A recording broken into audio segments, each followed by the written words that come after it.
My wife yelled, "Stop acting like I owe you explanations. I'm not reporting to you." Because I asked who she was with at 3:50 a.m. I replied calmly, "Got it." That night, while she showered, I grabbed my documents, emptied my closet, and moved across the country.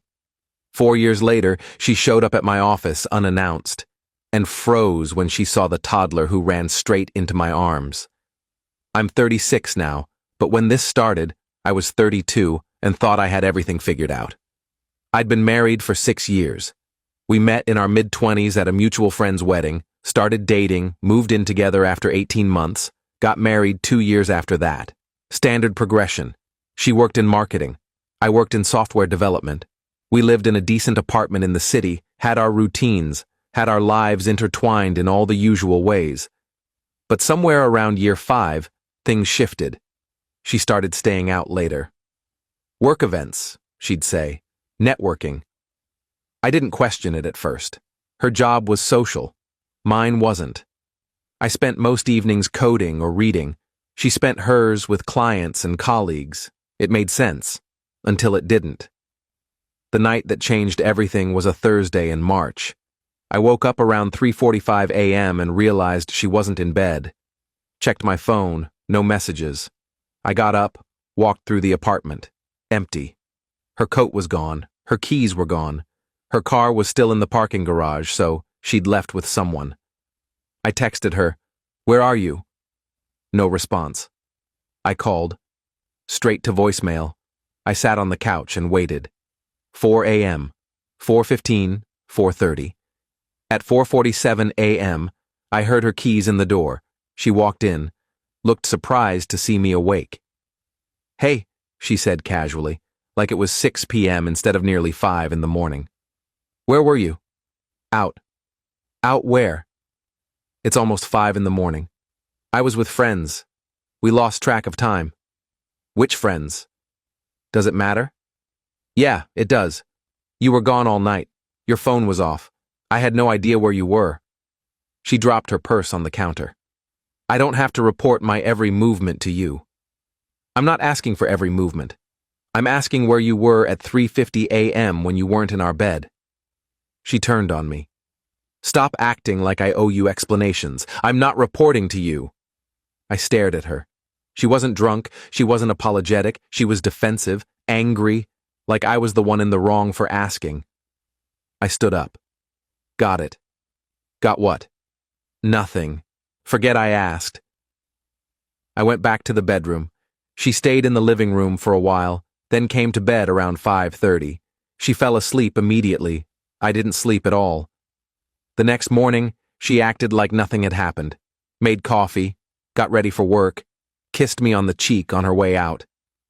"See you tonight." I nodded. Said nothing. That day at work, I couldn't focus. I kept replaying the conversation, the way she'd snapped at me, the way she'd refused to answer a simple question, the way she'd turned it around to make me the bad guy. I came home that evening before she did, looked around the apartment, started thinking. I'd been ignoring signs for months. The late nights, the phone calls she'd take in the other room, the way she'd angle her screen away from me when texting, the new clothes, the new perfume, the sudden interest in going to the gym at odd hours. I wasn't stupid. I knew what this looked like. But I'd been choosing not to see it, choosing to trust her, choosing to believe that marriage meant something. She got home around 8 p.m. that night, cheerful, talkative, asked about my day. I gave short answers. "You okay?" she asked. "Fine." "You seem off." "Just tired." She shrugged and went to take a shower, and that's when I made my decision.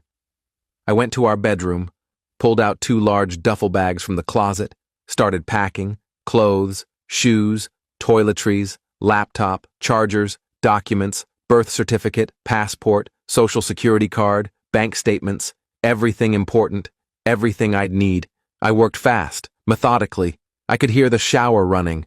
I had maybe 10 minutes.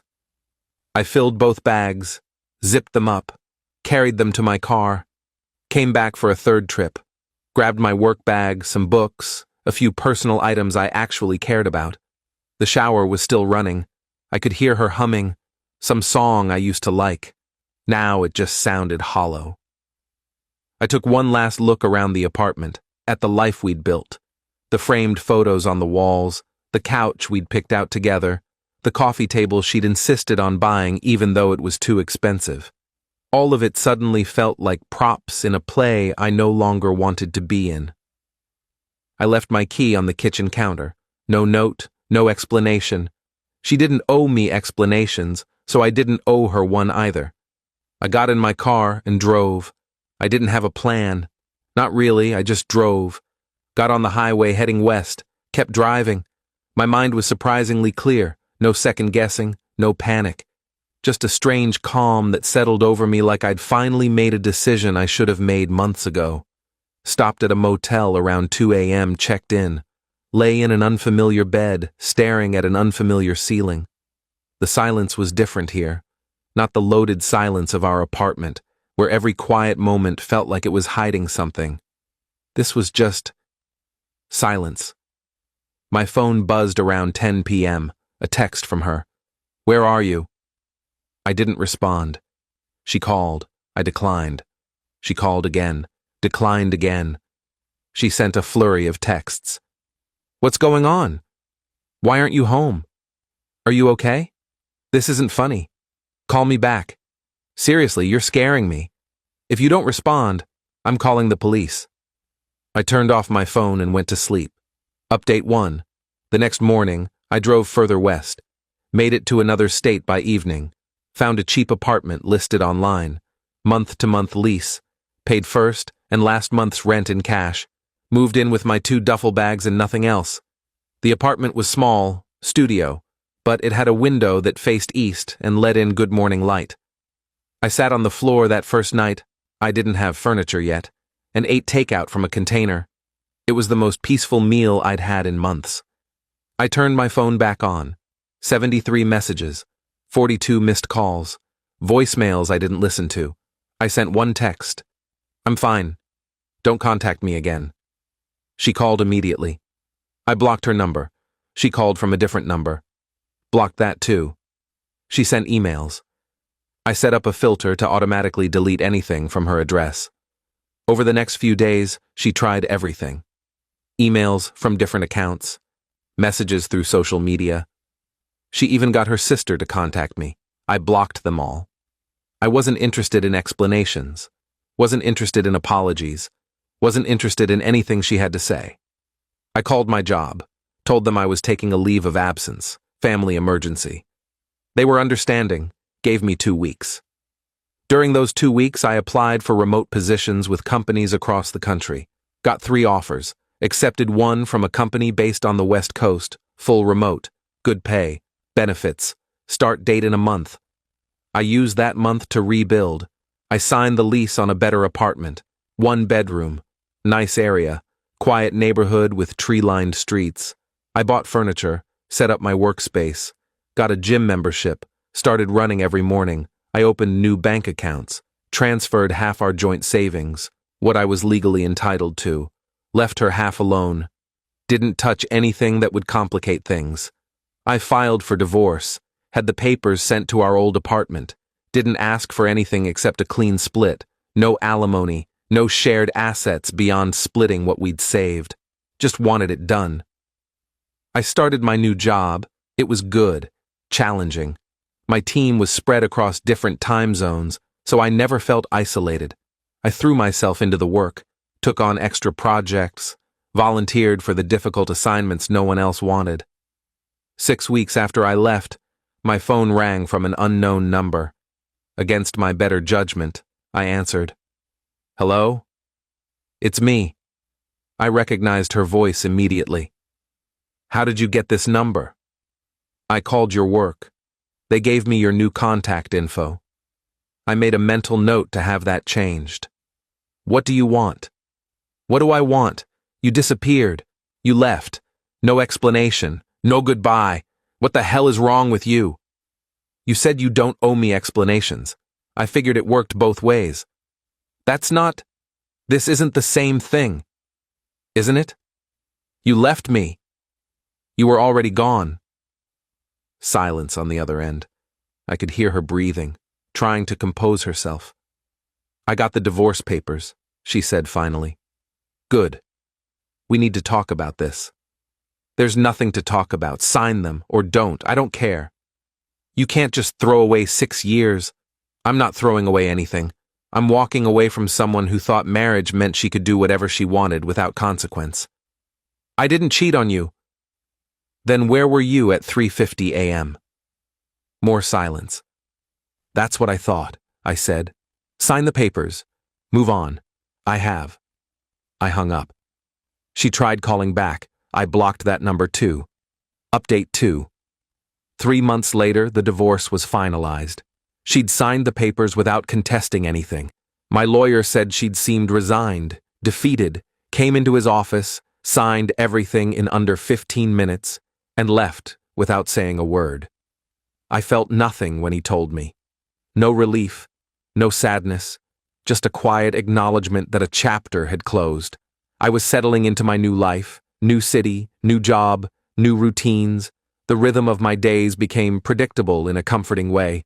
Wake up at 6 a.m., run 5 miles, shower, coffee, work until 5 p.m., gym, dinner, read or watch something, bed by 11. I joined a gym, started running, made a few friends at work.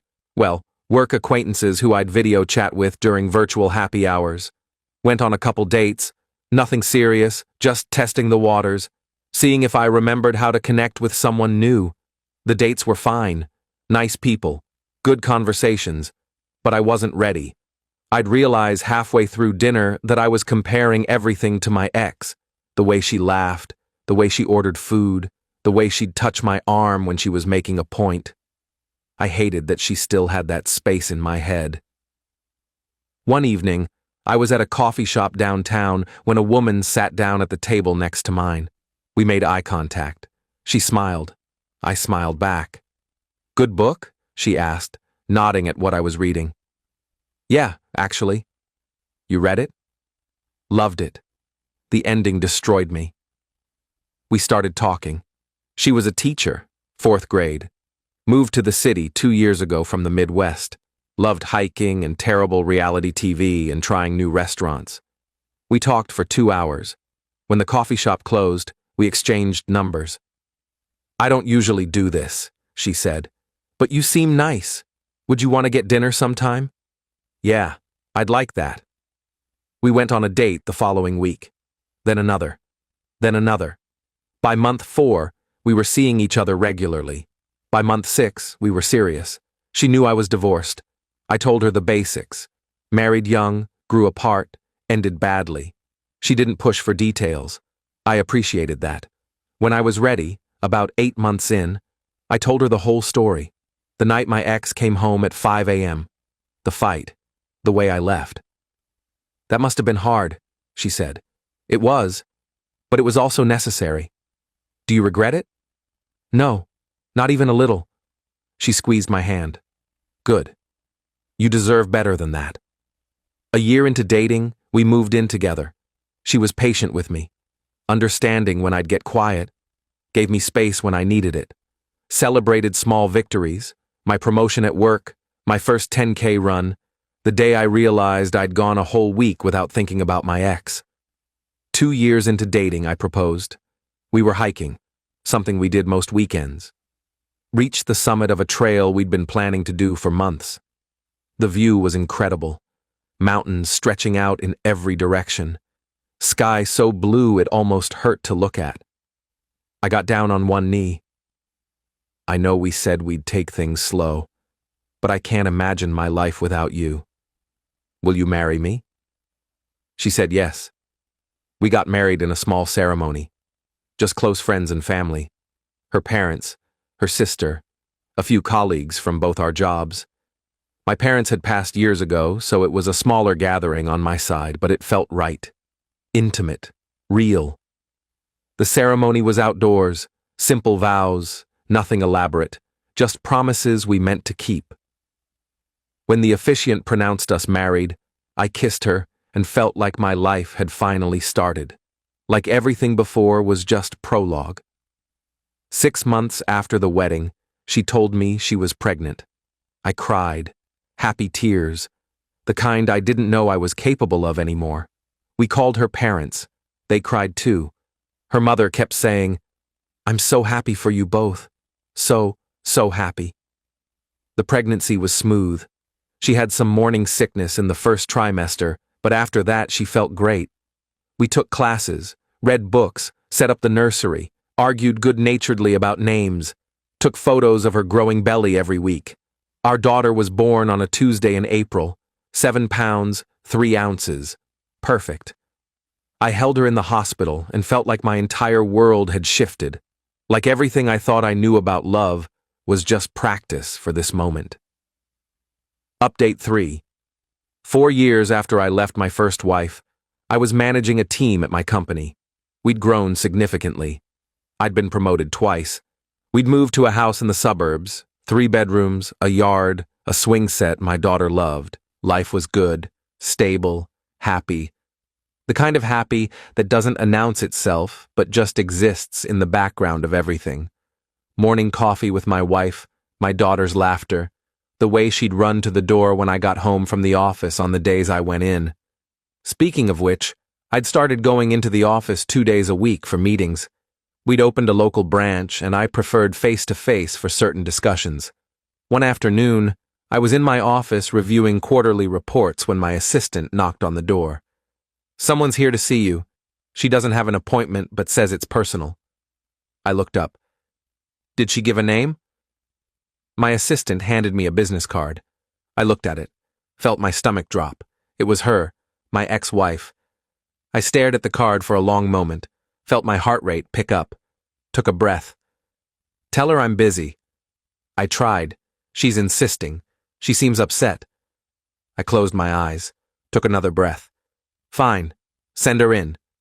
2 minutes later, my office door opened. She looked older, thinner, tired. Her hair was different, shorter, darker. Her clothes were more subdued. She looked like someone who'd been through something, lost something, was still looking for it. "Hi," she said. "What are you doing here?" "I needed to see you." "How did you find me?" "It wasn't hard. You're listed on your company's website. Director of Engineering. Impressive." "That doesn't explain why you're here?" She sat down without being invited. "I wanted to talk, to explain." "I don't need explanations. That was 4 years ago." "I know, but I need to give them anyway." "I'm not interested." "Please. Just 5 minutes." I looked at my watch. "You have 3. She took a breath. "That night, when you asked where I was with someone." "I know. But it wasn't what you think. I wasn't cheating. I was with a friend. She was going through something. Her marriage was falling apart. She called me crying. I went to meet her. We talked until morning. I should have told you. I should have answered my phone. But I was so wrapped up in helping her that I didn't even think about it." I stared at her. "You expect me to believe that?" "It's the truth." "Then why didn't you just say that when I asked?" "Because I was angry.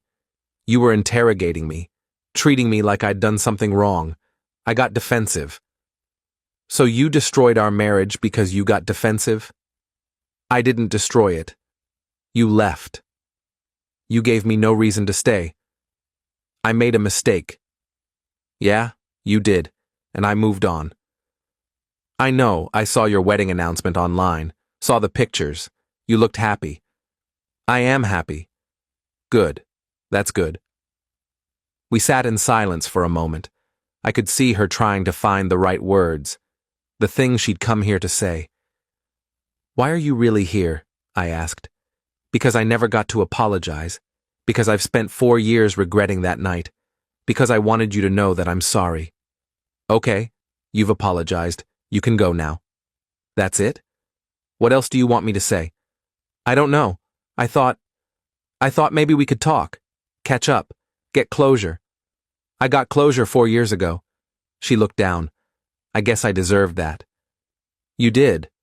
She stood up. "I'm sorry I bothered you." "Wait." She turned back. There was hope in her eyes, like maybe I was about to say something that would change things. Were you really with a friend that night? She hesitated. I watched her face, watched her decide whether to keep lying. No, she said finally. I nodded. That's what I thought. I was with someone from work. We were having an affair. It had been going on for 3 months. I ended it a week after you left, realized what I'd done, how badly I'd screwed up, but by then, you were gone. You'd blocked me, filed for divorce. I couldn't fix it. You couldn't fix it because there was nothing to fix. You broke it beyond repair. I know. Good. Now you can leave. She walked toward the door, stopped with her hand on the handle. Are you happy? Really? Yeah, I am. Good. You deserve that. She opened the door, and that's when my daughter came running down the hallway. My wife must have brought her by for a surprise visit. She did that sometimes when she was nearby running errands. My daughter burst into my office. Daddy! I picked her up, spun her around. She giggled that pure, uninhibited giggle that 3-year-olds have, the kind that makes everything else disappear. I looked at my ex.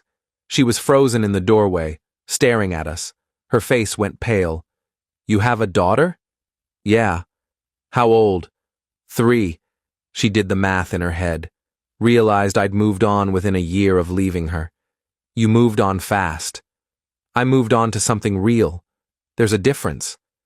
My wife appeared in the doorway behind my ex. She looked between us. Read the situation immediately. She was good at that. Hi, my wife said calmly, pleasantly. You must be his ex. My ex nodded. Couldn't seem to find words. I was just leaving, she managed finally. Safe travels, my wife said with a smile that didn't quite reach her eyes.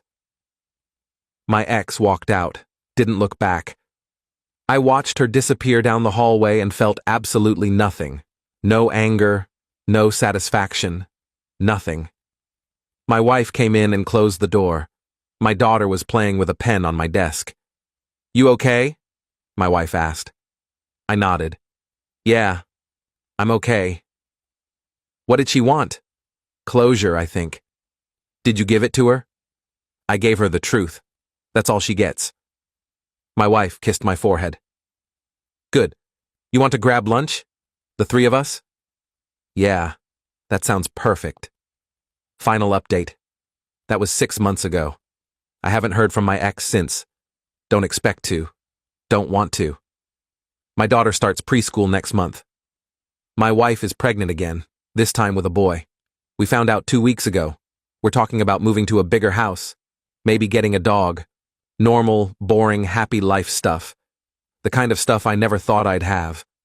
The kind of stuff I didn't know I wanted until I had it. Sometimes I think about that night 4 years ago. The fight, the silence, the decision to leave. People have told me I overreacted, that I should have tried harder, gone to counseling, fought for the marriage, given her a chance to explain. But here's what I know. Someone who respects you doesn't make you beg for basic honesty, doesn't turn a simple question into an interrogation, doesn't make you feel crazy for wanting to know where your spouse is at 4 a.m. Someone who loves you doesn't put you in a position where you have to choose between your dignity and your relationship.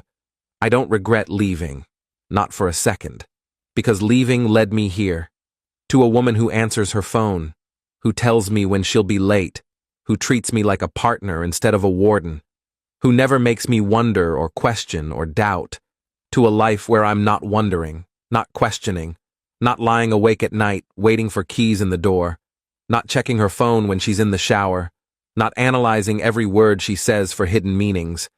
My ex wanted closure. I gave her the only closure I had. I moved on, built something better, found someone better, became someone better.